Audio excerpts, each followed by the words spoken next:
Namaste, Aloha, Haribol. My name is Janapati Das, and this is the Shri Ishopanishad class.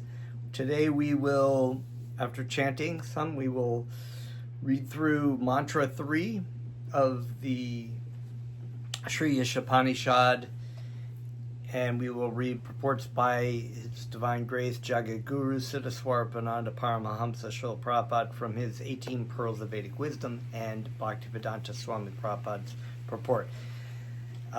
Please accept my respects. I'd like to offer my respectful obeisances unto my spiritual master Jagad Guru Siddhaswarupanda and Shri Prabhupada, and unto my spiritual grandfather A.C. Bhaktivedanta Swami Prabhupada, and pray for their mercy upon me.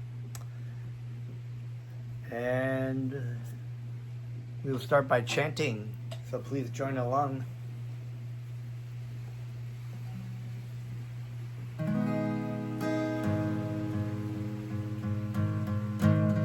Namo Siddhaswarupananda Paramahamsa Namine Gaura Karuna Swarupaya Radha Krishna, Krishna Iti, Namo Siddhaswarupananda, Paramahamsa Namine,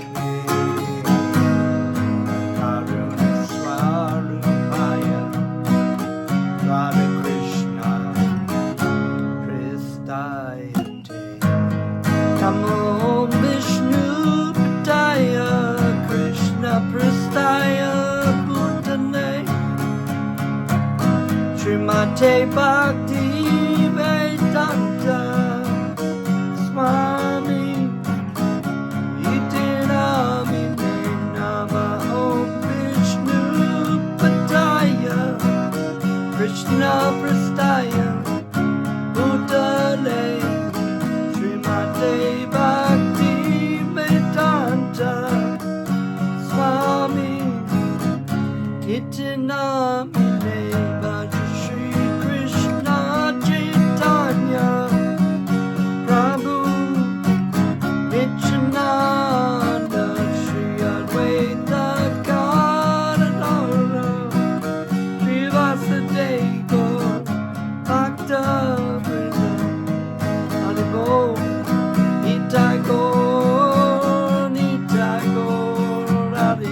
Namo Bhagavate Vasudevaya.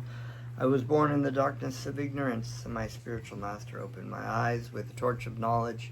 I offer my most humble obeisances unto him. So, Haribol.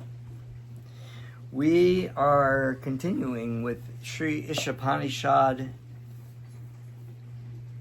which is considered one of the primary Upanishads, or spiritual treaties of the Vedas. And we had been we'll read through again the invocation. The personality of Godhead is perfect and complete, and because he is completely perfect, all emanations from him, such as this phenomenal world, are perfectly equipped as a complete whole. Whatever is produced of the complete whole is also complete by itself. And because he is the complete whole, even though so many complete units emanate from him, he remains the complete balance. So basically, this underlying theme that Krishna is the supreme personality of Godhead. He is complete. He is not void of any attributes, and all emanations, all energies are complete in of themselves. Mantra 1 was everything animate and inanimate that is within the universe is controlled and owned by the Lord. One should therefore accept only those things necessary for himself, which are set aside as his quota, and one should not accept other things, knowing well to whom they belong. So, Krishna being complete is also the owner and controller of all energies, animate and inanimate, that emanate from him. The things that we have, we should understand they are temporarily in our possession because of Krishna's mercy and because of the karmic reactions that we are receiving. There's a lot of times people will wonder why God takes people, and takes people as far as like too soon. They may be living a very pious life, and they don't understand. But we have to understand that everything belongs and is owned by Krishna, and we are given things to be able to serve Krishna in love and devotion. We have that opportunity.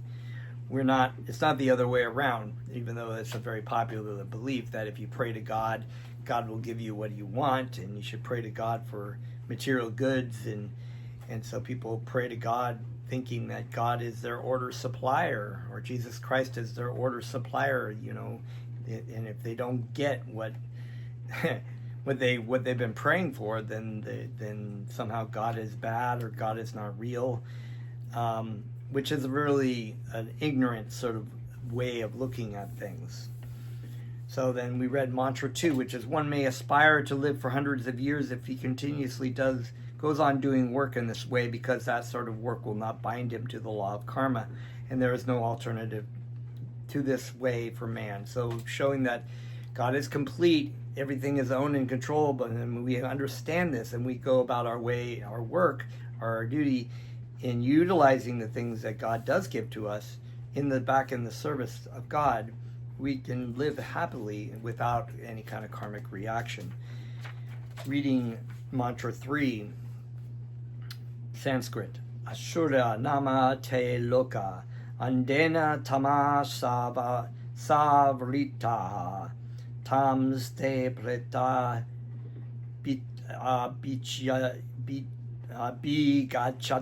chanti yeke chatma hano janaha.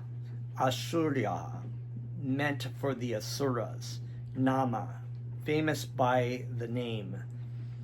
Te, those. Lokaha, planets. Andena, ignorance. Tamasha, darkness. Avrita, covered by. Tan, there. Te, they. Pretya, after death. Abhi gachanti, do enter into. Ye, anyone. Ke, everyone. Cha, end. Atmahanaha, the killer of the soul. Janaha, persons.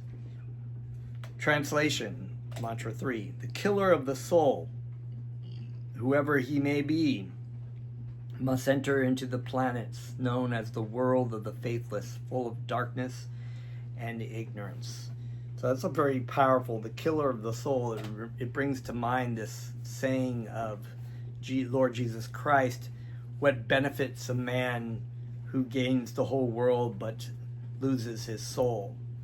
And we understand that the soul is not something that we have, but is really the jivatma. We actually don't, there is not really a translation of soul for the word atma. Atma really is literally translated as self, because it is understood in the Vedic system that the self is a spiritual spark of Krishna, not the body, not the mind, not the thoughts or anything that goes. But people engage in these previous verses using the things that are provided for us and trying to over accumulate and steal and cheat to try to get more and more material items for the pleasure of our body and our mind, is complete ignorance of the real identity of the self. So the killer of the soul, along with to basically cover that by acting in a way like an asura, or in other words, asura means a demon, right? And sura is demigods. So we have which means the opposite of demigods, are devotees. A demoniac person is a person who tries to engage in the unlimited attempt to pleasure themselves in this material world, their body, not themselves, but their body and their mind. And that's like Jesus Christ, the great Vaishnava saint. He was saying, what benefits a man if you've gathered all these things in your life, but you come to the end of life and you have to be reborn, basically is what he's saying. He's saying that what benefits a man if you lose your soul, if you lose this idea, if you're a killer of the soul, if you willingly put yourself into ignorance about your real identity. The killer of the soul, whoever must enter into the planets known as the worlds of the faithless, full of darkness and ignorance. And the cosmology of this material world and all its universes, there are many, many places of hellish existence, or even into species of hellish existence. I mean, being like a germ or a fly, or or a tree. A tree is beautiful, but to be in that kind of mode of ignorance where you have to be in a stationary position for hundreds of years, maybe thousands, depending on the tree. Purport: a human life is distinguished from animal life on account of its heavy responsibility. So the human life, you have that ability that we've talked about, the ability to inquire into your spiritual being. Otherwise, you're eating, sleeping, mating, and defending, which is animal life, but humans do that also, but we have the propensity to also inquire, which animals do not have, which also gives us an incredible responsibility to utilize the purpose of our human form of life, which is to go back to Krishna, to re-engage in our love, to rediscover who we are and what our purpose is in relation to our loving relationship of service to the Supreme Personality of Godhead, which is our eternal position and eternally joyfully done. Those who are cognizant of these responsibilities and work in that spirit are called suras. So understanding, Krishna was teaching Arjuna in the Bhagavad Gita about this, about doing your work, doing karma yoga, doing your duties in this material world, but doing it in the service of God. And these are people who understand the responsibility. They're not out there thrill-seeking for their own enjoyment, trying to find Krishna, but misleadingly thinking it's in some kind of sense enjoyment. So those who are responsibility and work in that spirit are called suras, the godly. So these people who they know their purpose, they are developing their loving relationship with Krishna, with God, coming closer to God, living their life godly. And those who are not doing things that will hinder that. And those who are either neglectful of the responsibilities or who have no information of them are called the asuras, or demons. So there are very many demoniac people, but it's our purpose to try to enlighten and try to educate people, wake them out of their slumber of ignorance, saying, here's a torchlight. I know a way. If you apply this process in your life, you'll feel great pleasure and great happiness. And they think, what? Why would I want to do that? I'm in this wonderful little pigsty over here in the material world. I'm enjoying my slops. But they, or, if you're in a fly body, your enjoyments of material life is eating shit, which as a human you might think, oh, that's horrible. But as a fly, it's the nature of your karmic reaction of taking on the body of a fly and the desires of a fly. There are only two kinds of human beings all over the universe. In the Rig Veda, it is stated that the Suras always aim at the lotus feet of the Supreme Lord Vishnu and act accordingly. Their ways are as illuminated as the path of the sun. Intelligent human beings must always remember that this particular form of body is obtained after an evolution of many millions of years of transmigration of the soul. So it's not like we've been here, for me, 56 years. We've been through lifetimes, millions of years of lifetimes, how endless amount of time searching for Krishna, and just engaging in this samsara cycle of, like a treadmill, of acting, engaging in things, having reactions that we have to pay off, and coming back into the material world according to the karmic reactions that we're receiving. But it's said that the service of Krishna burns off the karmic reaction and doesn't accrue new reactions. And that was, I think, brought up in the last a little bit in the last verse, that one can aspire for hundreds of years, and that sort of work will not bind him to the law of karma. So the karmic law, the reaction to material actions, isn't a law, just like gravity is a law, or the law of thermodynamics, or anything. It's karmic law. It actually is a real law, material law. And this material world is sometimes compared with an ocean, and this human body is compared with a solid boat designed to cross over the ocean.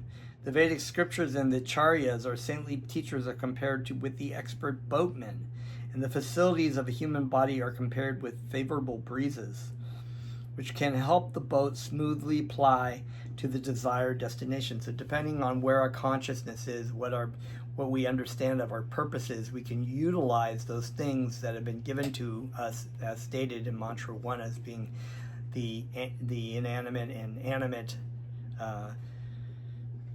items and energies that have been allotted to us. We can use these things, and they can be a benefit to us rather than a hindrance, rather than chains. We may think, oh, I have very great looks, or I have very great intelligence, and we try to use those things to manipulate people and manipulate the material world to try to get more pleasure out of that. But this is actually very sinful activities that will continuously bind us to the material world. Whereas if we use the same things in our work, they are not binding, they are actually liberating. If with all these facilities a person does not fully utilize his human life for self-realization, such an asura must be considered an atmahana. Atmahana. That's the killer of the soul. That was the word, atmahana. A killer of the soul. The killer of the soul is destined to enter into the darkest regions of ignorance, to suffer perpetually. And here is a warning by Shri Ishopanishad in clear terms. There are swine, dogs, camels, asses, etc., whose economic necessities are just as important as ours, but the economic problems of these animals are solved under nasty conditions, while the human being is given all facilities for comfortable life by the laws of nature. because the human form of life is more important than animal life. And why is man given a better life than the swine and other animals? Why is a highly placed servant given all the facilities of comfortable life rather than an ordinary clerk? The answer is that the highly placed officer has to discharge duties of a higher nature. Similarly, the human being has higher duties in life than the animals who are engaged always in the business of feeding their hungry stomachs. So Bhaktivedanta Swami Prabhupada has explained that those people that are not utilizing their human form of life in the pursuit of self-realization are considered to be polished animals. So they may have very fine ways of enjoying material life, nice beds, nice foods, great sex, ways to do sex, and wonderful ways of defending their situations, but they're killers of the soul. They're actually completely wasting their ability to get out of this material world on useless things, just like an animal. The modern soul-killing civilization has only increased the problem of a hungry stomach. We approached some polished animal, a modern civilized man, and he says that he wants to work for the satisfaction of the stomach, and there is no necessity for self-realization. But the laws of nature are so cruel that in spite of his eagerness to work hard for his stomach, there is always the question of unemployment, even after denouncing the prospect of self-realization. We are given this human form of life not to work hard like the ass, the swine, and the dog, but to attain the highest perfection of life. If we do not care for self-realization, it is by the law of nature that we have to work very hard, even though we do not want to do so. So in order to maintain these enjoyments, we have to work very, very hard to try to get our paycheck so we can enjoy on the weekend, so to speak. In this age, the human being has been forced to work hard like the ass and the bull, pulling carts. These are some of the examples of the regions where an asura is sent to work, revealed by this verse of Shri Ishopanishad. If a man fails to discharge his duties as a human being, he is forced to transmigrate to the planets called Asurya, in the degraded species of life, to work hard in ignorance and darkness. In the Bhagavad Gita, it is also stated that the half self-realized men in their very previous life could not complete the process of approaching Godhead, but had sincerely tried for it. In other words, those who had failed to attain success in realizing their relation with God are given the chance to appear in the family of a Shuchi or Srimata. Shuchi means a spiritually advanced Brahmana, or Srimata means a Vaishya, or a member of the mercantile community. This means that such fallen candidates are given a better chance for cultivating self-realization on account of their sincere efforts in past lives. So this is brought up in the Bhagavad Gita that if a person, Arjuna asked this question, if it is worth, will this continue? Will this, because most things in the material life that you strive and achieve for end at the time of death, or sooner sometimes. But spiritual life, spiritual pursuit of sadhana bhakti, you are left off where you are in your next life. You carry that merit with you, so it's it's a good thing. Whereas anything else, you would just have to start over again. If the fallen candidates are given the chance of taking the birth in respectable, noble families, we can hardly imagine the state of those who have completely achieved success in the attempt. Simply to make an attempt for realizing God is to guarantee that the next birth will be in a noble family. But those who do not make any such attempt at all, and who want to be covered by illusion, too materialistic and attached to material enjoyment, must enter into the darkest region of hell, as is confirmed in the Vedic literature. So there are hellish planets and hellish existences. They are temporary, of course, but depending on how you treat your life, and how you treat other living entities.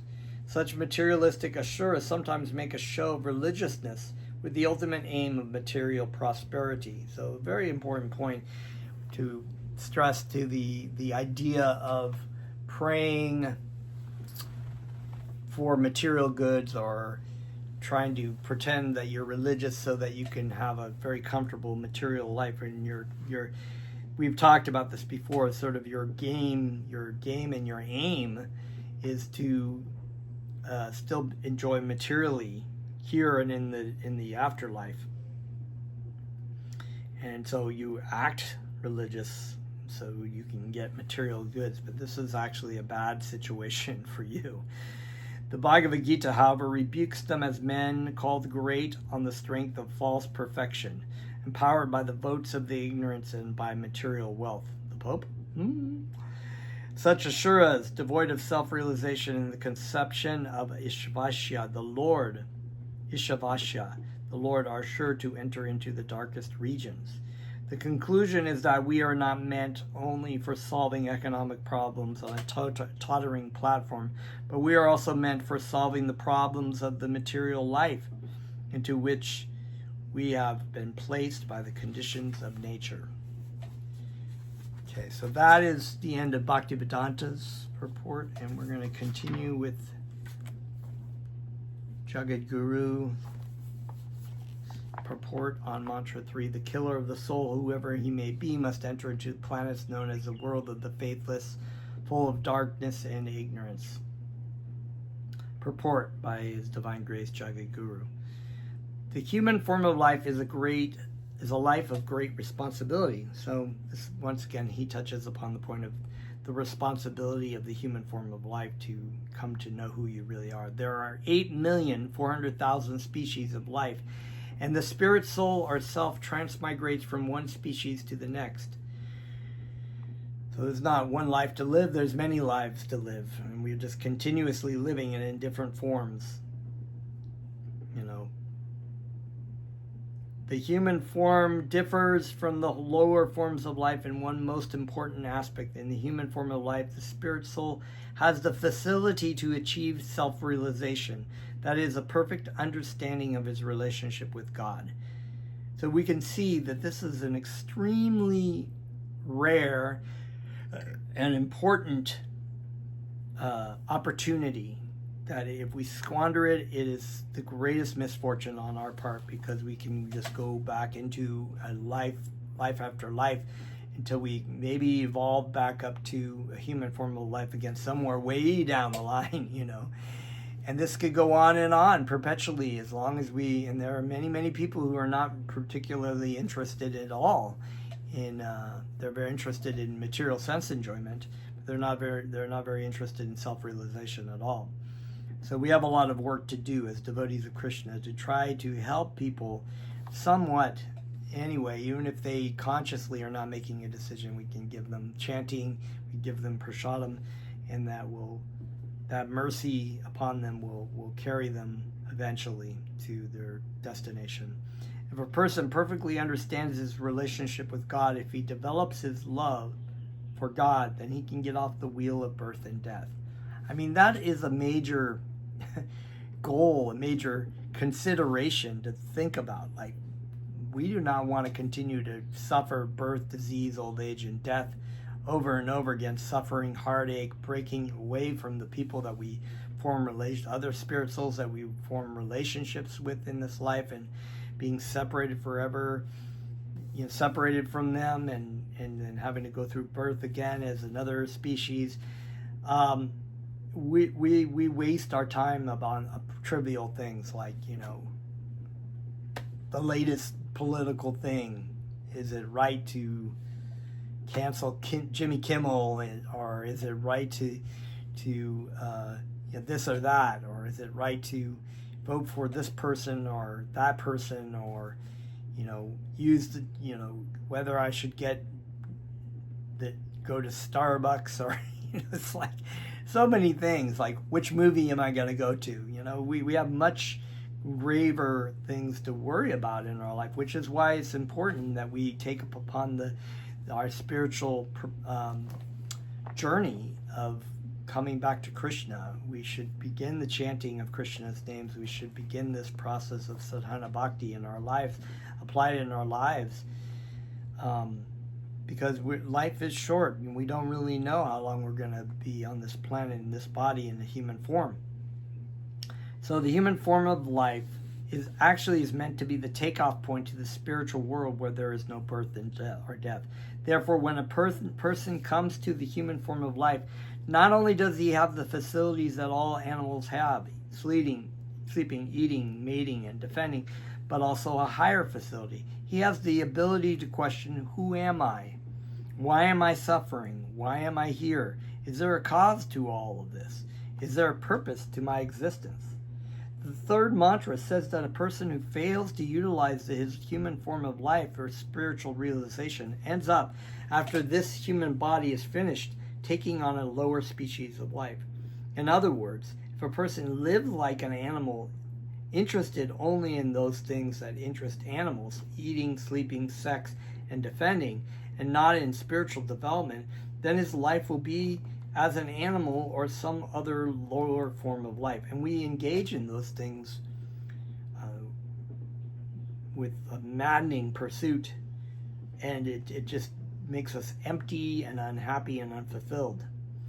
A person who has no need of a human form, if he won't use it to its full potential, why have a human form and then live like an animal? You live like an animal, you take on another animal form. This is already shown in the Vedic science by the karmic reactions, by the focusing on particular animal propensities, shapes the subtle body into the form, the gross physical body and the subtle body for their next life. So you can be taking on a dog body by living very much like a dog, sleeping, eating, having sexual intercourse all the time, etc., etc. To possess 5 muscles but use only 4 doesn't make sense. A person who uses only 4 muscles, even though he's been given 5, will receive only 4 the next time around. In a large corporation or in government, the higher a person's office, the more facilities he's provided. A person in high government office usually has at least 1 secretary, often more. He has telephones, automobiles, a nice comfortable office, money at his disposal, and so on. A person in a lower position in the same company or organization does not have this kind of facility. Why? Because he does not have as much responsibility. So the more responsibility a person has, the more facility he has to work within order to carry out his duties. So other animal forms of life or other species of life eat, sleep, mate, and defend. They don't have the capability to inquire. They don't have the responsibility. They don't have karmic reaction, in fact, to the things that they do, because those are natural propensities. But because the human form of life, the living entity, is given an opportunity to inquire and utilize their eating, sleeping, mating, and defending in the service of Krishna by using their intelligence, they can actually not only not accrue karma, but burn off all the karma and ultimately go back to Krishna. In the end, animals will evolve naturally upwards spiritually, and even more so when you're chanting and giving them prasadam, which is, we have many stories. I have a cat, and we have chanting around the cat all the time, so it's not that the cats are having to inquire or read the Bhagavad Gita or chant Krishna's names or anything like that. They just eat, sleep, mate, and defend, because that's all they know how to do.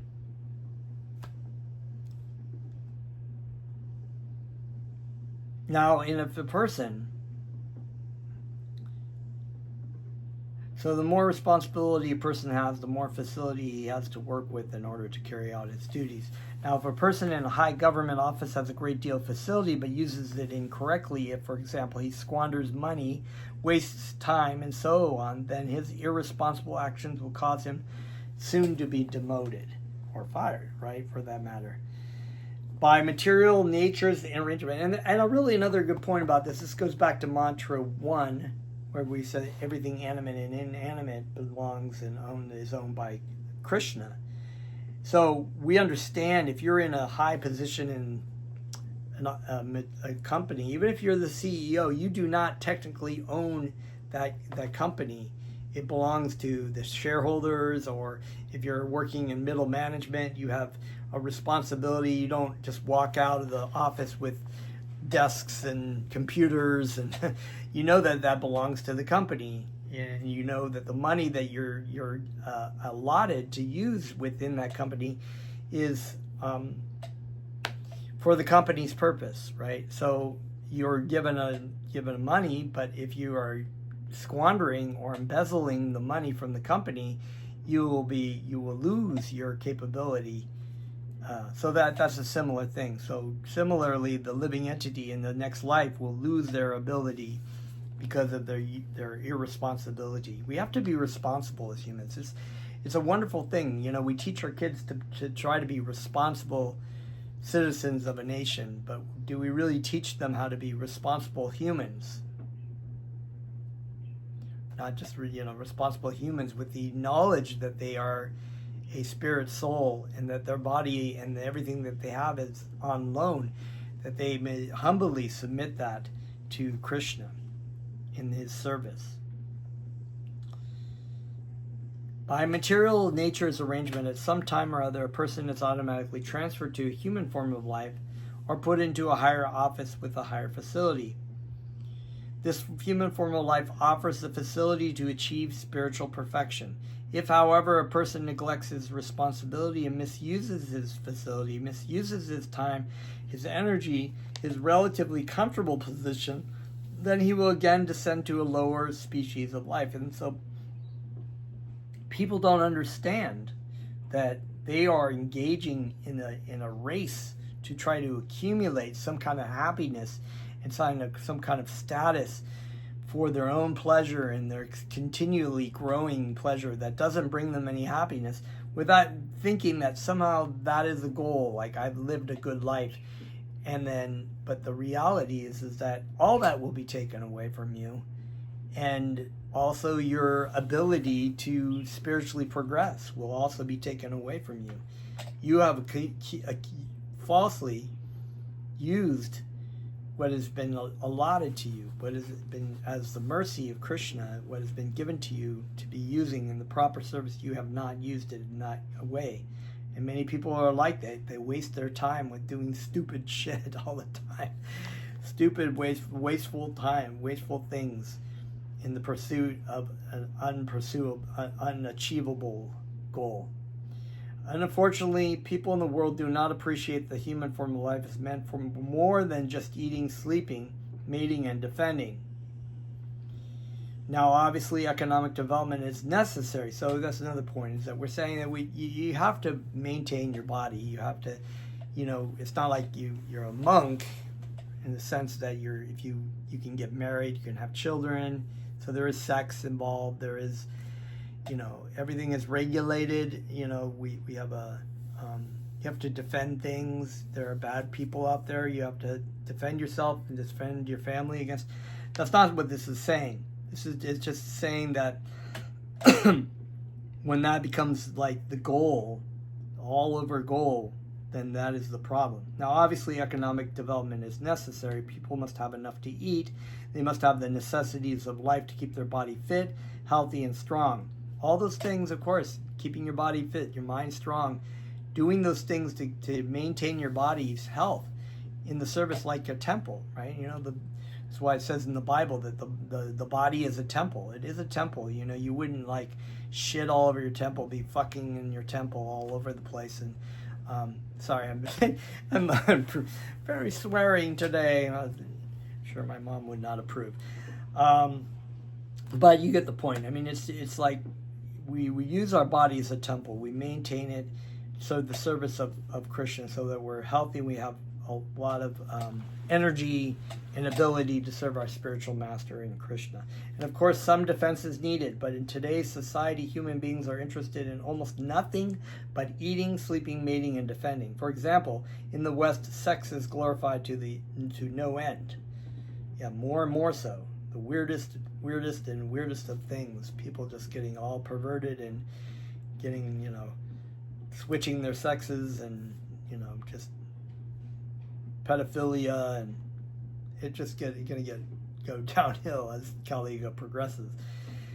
But animals also have sex. Why does a human being have to spend so much time and energy around sex? It sometimes seems that the Western world, that no one thinks of anything other than sex. Sex is a very, it's a very attractive thing that is almost like an intoxicant to people.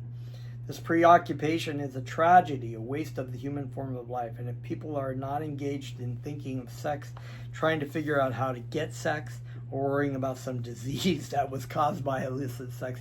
And the Sri Bhaktivedanta Swami Prabhupada said that, most of what modern day diseases come from the inability to control our sense organs, and either, our genitals or our tongue. We're getting diabetes, heart issues, cancer, just all kinds of things that because we can't control our senses, we can't control our tongue, we can't control our sex drives, and this is the result of that. So by nature, law, our body is set up in a certain way not to regulate, not to deregulate, but to regulate by nature. And there is the interest in defense, both individual and national. On the national level, all the nations of the world, or they are thinking about how they can increase their enjoyment of sleep by getting new beds, new styles of mattresses, and so on. If they're not thinking of sex or sleeping, then they're thinking of eating. In the material world, most people don't eat to live, they live to eat. It's true. We have the 60% obesity rate, and that's just people who are drastically overweight. I think the numbers are higher for how many fat people we have and unhealthy people we have. We have just large amounts of unhealthiness, heart issues, and diabetes, and because we have just so much crap that we eat, and that's in our food. And then there is the interest in defense, both individual and national. On the national level, all the nations of the world spend more and more money every day on defense. Some countries hardly have enough food for their people, yet they spend billions and billions of dollars every year on defense. Today, both as individuals and as societies, people in the world are almost exclusively concerned with these four things: eating, sleeping, mating, and defending. The dog eats, sleeps, mates, and defends. Every animal eats, sleeps, mates, and defends. How then are we different from any other animal? Some people would say that we're not different, but this is unacceptable. Yeah, there's quite a large bit of population that just say that we're animals. We're also part of the animal species, but we're not. The human form of life is not animal, as proved in the Shri Ishopanishad here. Human beings have the potential to understand their identity as spirit souls, parts and parcels of the Supreme Soul. And although we obviously need to take care of our eating, sleeping, mating, and defending, we must not make these activities our primary interests. That is a great mistake. And it's a wonderful thing that when you start to cultivate a spiritual lifestyle, living simply, eating healthy, not living to eat, but eat to live, taking care of your body for the service and the glory of God, it becomes easier and easier to do, and it gives you a peaceful peace of mind that when you're completely obsessing about this, you're almost crazy. People are crazy. It goes back to this verse of the lust, the contemplating the objects of the senses, lust develops, right? So that when people are contemplating these things that they want to eat, they want to sleep, they want to mate, they want to defend, then it just makes it cultivates anger and bewilderment, and is considered the greatest enemy upon the world of lust. It kills their spiritual life, and it descends to a lower species in its next life. Unless people recognize, you're headed to an unpleasant situation, and you're creating unpleasant situations of people around you by acting in this consciousness. So that's why it's better to reflect upon the verses of the Shri Ishopanishad and not be a killer of the soul, not lose your soul, as Lord Jesus Christ would say. Because what does it matter to a man if he gains the whole world? There are plenty of people who have been emperors and kings and have billions of dollars, and they will be gone, and they will maybe in their next life be a fish or a cockroach crawling around, maybe remembering, there was that story about the man who was a great landlord, and he had so much money, and then when he died, he came back and it's a dog, but remembered his previous house, and he went to his house he was trying to tell the sons and his wife and everything that it was him, and he was just barking. And they were like, "Oh, get away, you mangy dog!" And they're hitting him and throwing sticks at him, kicking him away. Get out of here!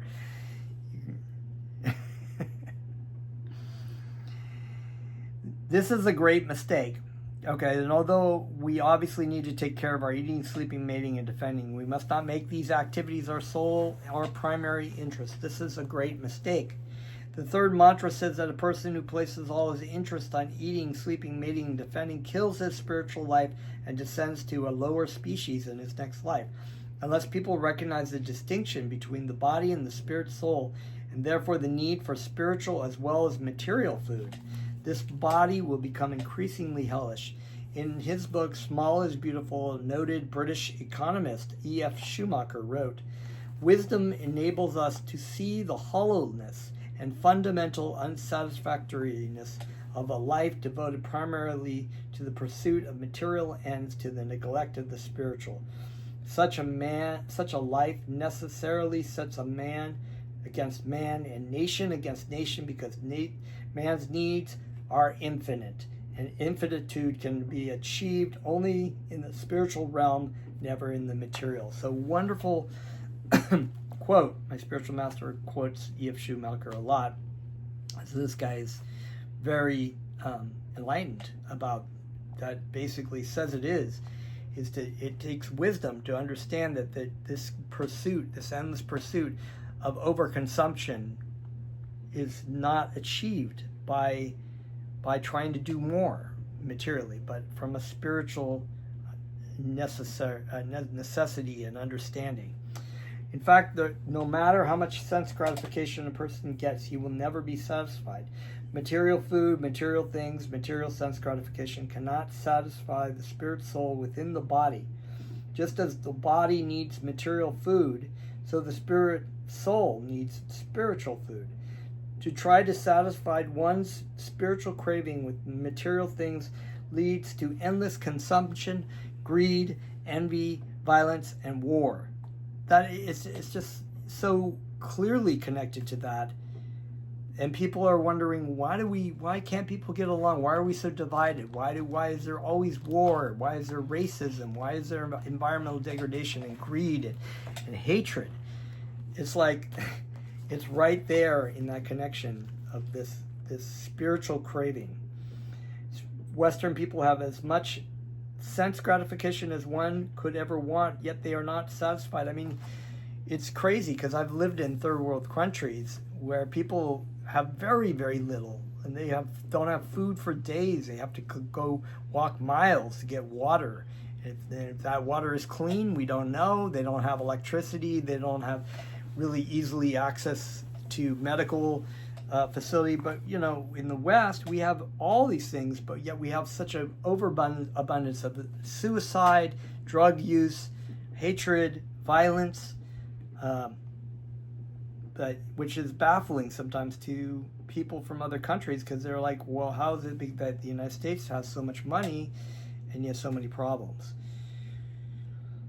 They live in a hell of their own creation. Okay, so Western people have as much sense gratification as one could ever want, yet they are not satisfied. Why? Because they are spiritually empty. End point right there.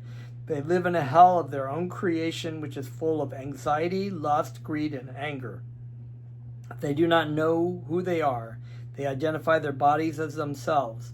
Thus, they try to find happiness in mere bodily sense gratification, and thus they end up suffering and causing others to suffer. Although such people are living, they are actually dead. And after the present body dies, they will not take on other human bodies, but will continue to remain dead.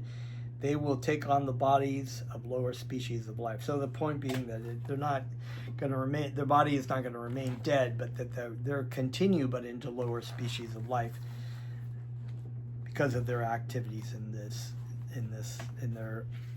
their missed opportunity in the human form of life. So pretty awesome as we go through these. You can connect the different mantras and the meanings and the greater picture of the Shri Ishopanishad. So, till next time, thank you. Haribol.